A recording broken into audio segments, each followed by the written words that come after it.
നിങ്ങളുടെ ഇഷ്ട പരമ്പരകൾ എക്സ്ക്ലൂസീവായി സൺ നെക്സ്റ്റ് ആപ്പിലൂടെ തികച്ചും ഫ്രീ ആയി ഇപ്പോഴേ ആപ്പ് ഡൗൺലോഡ് ചെയ്യൂ. ശരി ഓക്കെ. നിരഞ്ജനോ, ഭക്ഷണം കഴിച്ചു കഴിഞ്ഞോ? ഒരു സാലഡിൽ ഒതുക്കി. ഒരു കണക്കിന് അതാ നല്ലത്, ഉറക്കം കിട്ടും. ഞാൻ വയനാട് പോകുന്ന കാര്യം സാറിനോട് പറഞ്ഞായിരുന്നല്ലോ. പൊന്നുമണിയുടെ കാര്യത്തിനല്ലേ?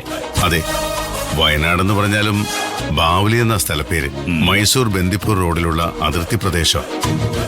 അങ്ങനെ ഊഹം വെച്ച് പോയാൽ കണ്ടെത്താനാവോ? അല്ലെങ്കിൽ തന്നെ ആശുപത്രിയിൽ വന്നത് ആ കുട്ടിയാണെന്ന് ഉറപ്പൊന്നുമില്ലല്ലോ. നിരഞ്ജന് പോലും കണ്ടിട്ട് മനസ്സിലാക്കാൻ പറ്റിയില്ല. മുഖം വ്യക്തമായി കണ്ടില്ലെങ്കിലും ആ നടപ്പും ഭാവവും, പിന്നെ ആരും കാണരുതെന്ന രീതിയിൽ തലയിലൂടെ ഷാൾ മൂടിയുള്ള പോക്കും,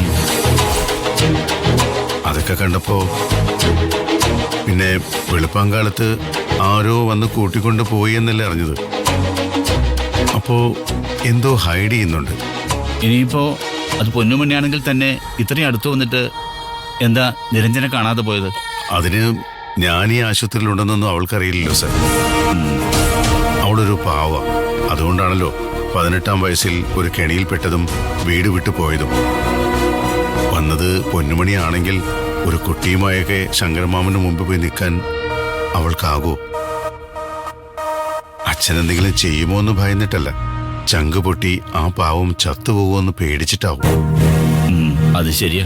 ഒന്നുകിൽ പൊന്നുമണിയുടെ ആ ചിന്ത, അല്ലെങ്കിൽ ആരോ ഭീഷണി കൊണ്ട് അവളെ പൂട്ടിയിട്ടിരിക്കുന്നു ഭയത്തിന്റെ തടവറയിൽ. ഇനി എനിക്ക് മാറി നിൽക്കാനാവില്ല. ശങ്കരമാമൻ ഇനി എത്ര നാൾ കൂടിയാ പൊന്നുമണിയെ തേടി പിടിച്ച് മുന്നിലെത്തിക്കും മുമ്പ് എന്തെങ്കിലും സംഭവിച്ചാൽ പിന്നെ ഈ ജന്മത്തിനെനിക്ക് സ്വസ്ഥത കിട്ടില്ല. നിരഞ്ജൻ പ്രതീക്ഷയോടെ തന്നെ പോയിക്കോളൂ.